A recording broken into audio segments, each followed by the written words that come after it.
Guys, I'm going to touch on neurosis. This is what Jung says about neurosis. It's a self-division. It's a defense against the objective inner activity of the psyche, or an attempt somewhat dearly paid for to escape inner voice, hence the vocation. It's our higher calling, or voice of reason, our higher self, but we slide back into comfort because it's convenient. That's what the ego does. It searches for the path with the least amount of resistance. It seeks comfort. It seeks pleasure, avoids pain. Neurosis is by no means merely negative or positive. It's both. And it's a discrepancy between the conscious attitude and the trend of the unconscious. This dissociation is bridged by the assimilation of unconscious contents. Every neurosis is characterized by dissociation and conflict, contains complexes, and shows traces of regression and abasement. The symptom is therefore an indirect expression of unrecognized desires which, when conscious, come into violent conflict with our moral convictions.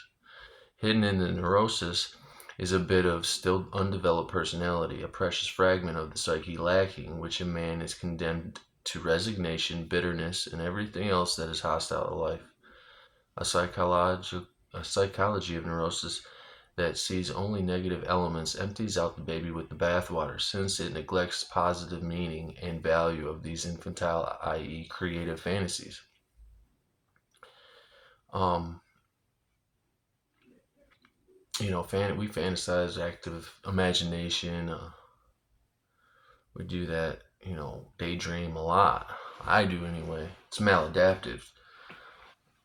And when we go too one-sided on the unconscious, we're not in the moment.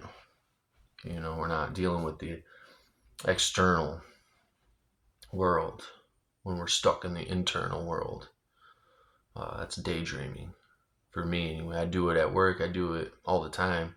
I disassociate right now when I go to think of what I want to say next and how I get lost in it, lost in space. But Jung's understanding of neurosis could be regarded as a dissociation of personality due to the existence of complexes and illness, manifesting a relative dissociation, a conflict between ego and a resistance force based upon unconscious contents. As a cleavage, the state of being at war with oneself. A neurosis is a splitting of personality in which one is alienated from one's own instincts, suffering a splitting off of consciousness from certain basic facts of the psyche. He offered examples of such splits between the sensual and the spiritual man, or between the ego and the shadow. That is, situations where we are unable to reconcile or integrate opposites within ourselves, as failures of adaptation, maladaptation, which is, I adapted to my environment unconsciously as a kid. I just did whatever was around, follow whoever, to fit in. And then you kind of you grow conscious, and you become self-conscious, and you start to doubt a lot of what you're doing. You start to question it. You start to see the idiosyncrasies and the contradictions and hypocrisies and all of that. And it sets up a lot of doubt. And it's, a failure of adaptation. And it's a neurosis. So it can take two forms. One is a disturbance of adaptation to outer conditions, or two, a disturbance of adaptation to inner conditions. Either we fail to adapt outer realities, e.g., oldsters who try to hang on to old things of youth, or we lose contact with our inner life and miss our vocation, i.e., what we are meant to do with our lives. So it's that higher voice, that voice of reason, that higher calling. We just slide back into comfort, because we seek comfort and pleasure and avoid pain. We look for the path with the least amount of resistance. So it's just convenience. We're so used to instant gratification. As failures of adaptation, and neurosis can um, is immediately bound up with the problem of our time and really represents an unsuccessful attempt on the part of the individual to solve a general problem in his own person. By general problem, Jung referred to features of the modern world like hooking up, i.e., the denigration of sexual morality, consumerist, i.e., acquisition of stuff in an effort to fill an inner void, and the decline of religion, leading to a widespread phenomenon of doubt. Jung was blunt. Doubt about our civilization and its values is the contemporary neurosis. The hallmark of civilized man. The neurotic is only a special instance of disunited man who ought to harmonize nature and culture within himself. The neurotic is one who falls victim to his own illusions, and given our current culture, we are certainly witnessing lots of illusions in our politics and our civic life. And so many Americans have fallen victim to their own and their president's illusions. Why is this? He says, every truth relating to the psyche must, if it is to be made absolutely true, immediately be reversed. Thus, one is neurotic because one has repressions, or because one does not have repressions, because one's head is full of infantile sex fantasies, or one does not live by the pleasure principle, because one is too conscious or too unconscious, because one is selfish or not selfish enough, he doesn't live as a self, and so on. And what follows will identify causes, but we got to be aware that there are no absolutes. You know,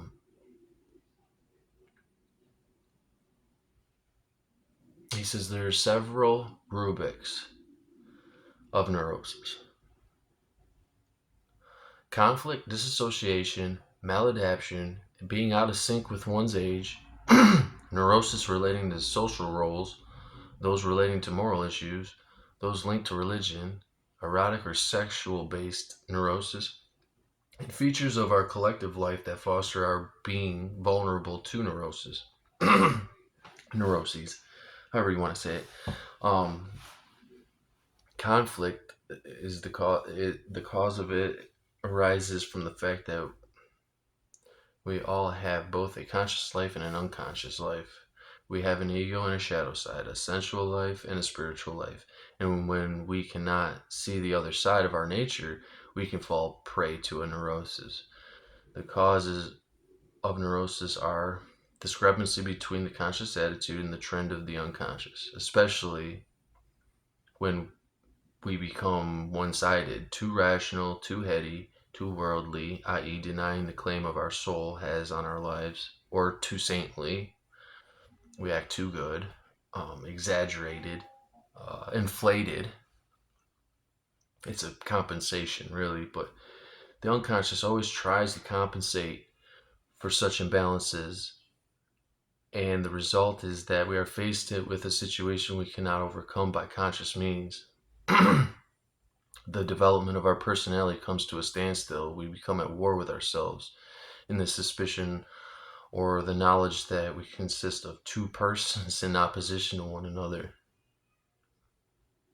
Our inner life is no longer cooperating with our outer life or our conscious identity. We're having a loss of identity or identity crisis, kind of, sort of. One form of conflict, dude, I got my shirt, is when a person is unable to live his or her true innate type preferences. This can be because of parental pressures or family, peer pressures, uh, pressures in the environment. You can go from being a introverted, intuitive, feeling, judging person to a sensate, thinking type. It's all balance. And number two is dissociation. Here we regard dissociation as the root of all neurosis. In this cause, the conscious goes right, and the unconscious goes left, and a gap is formed between our healthy instincts. and an artificial life. Oh, wow. And it's full of prejudices, fantasies, infantile wishes, and the lure of external objects. Over time, we might develop an intellectual or moral idea that that's incompatible with human nature. We might come to deceive ourselves about how smart we are, how moral we are, and these are all self deceptions, and it breeds neurosis in response to a swelled head or too big of an ego. For example, the unconscious may conjure up feelings of inferiority, and the gap between the conscious and the unconscious, between how we think and how we really are, grows wider and wider. And that's when the fatal splitting of the personality is formulated or yeah. And then the third one is maladaptation. Uh, a person might childishly be unadapted to one's environment. Dang. Or one is adaptive exclusively to the environment. Both of these being too one-sided, triggering a neurosis. Either we fail to adjust to outer life's demands in proper ways, or we fail to attend to our inner life and inner conditions. And there's where the imbalance comes in, the psychic health imbalance. So, but it will, if you're not conscious of this neuroses, you'll it'll happen unconsciously. Like you'll get stressed out, you'll start having outbursts, um, being out of equilibrium, pretty much. And our society promotes neurosis, he says right here. Not many people tend to their inner life due to the strong extroversion of the American society, and they don't attend diligently enough to maintain psychic equilibrium. So he concluded that our contemporary society promotes neurosis and being out of sync with one's age. uh, it's so much more here, but I'm gonna end it now because we're at 13 minutes. But this is social roles. A feature of adult life is socialization. Proper parenting should teach youngsters certain social habits so as to allow them to fit into society they live in. But sometimes this training can be extreme, leading a person's leading a person to identify with a social role. And Jung felt such a situation was a very fruitful source of neurosis. This is because a man cannot rid himself in favor of an artificial personality without punishment. Or psychic experience within the family or even the social group creates certain expectations and assumptions. So now you're stuck saying I am this way and you can't be another way. Um, Even though you might know that there's a better way, or um but you have to stick within the guidelines, and it's very limiting to the psyche anyway.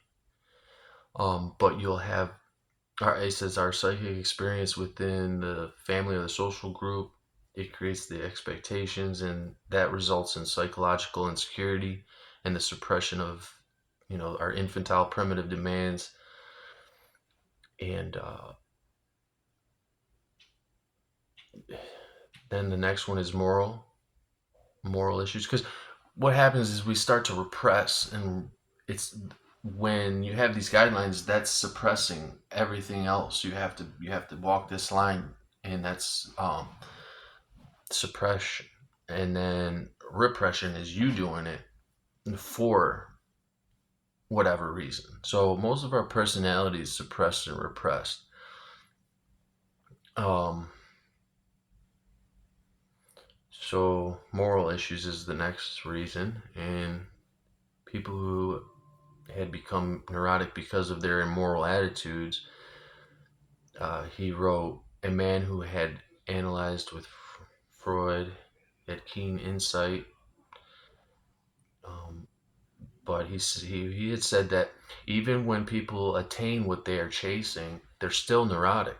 Uh, the outward validation, the fame, the reputation, the car, the and I look at I think about it and I'm like, that's what made me neurotic so much and made me lose my nerve so much is, these things that I thought was, that's what society told me I needed. That's what society says will make you happy. Uh, Normal. With, girlfriend, house, the nice car. I was miserable trying to maintain that. Um, I put everybody first and I felt very inferior. And my personality had split. Um, he says when such splits between the intellect and the soul, um, he says our soul retains moral scruples that cannot be denied. Uh, Religious issues, creeds, um, but yeah, man, look it up. Everything is banal. Everything is nothing but, and that is the reason why people are neurotic. When they say nothing, there's nothing but. They try to define um, themselves. That I am this. And it's quite the opposite. Most of the time, you look back, you're like, man, we project our problems onto others and seeing them as a source of our discomfort, completely forgetting the unconscious, the shadow that lives within us. We dismiss intangibles like the unconscious, the soul, and the spiritual connection between something larger than ourselves. And it never occurs to us to enlist this cooperation of the unconscious. We never ask, the psyche what. We never, like, we always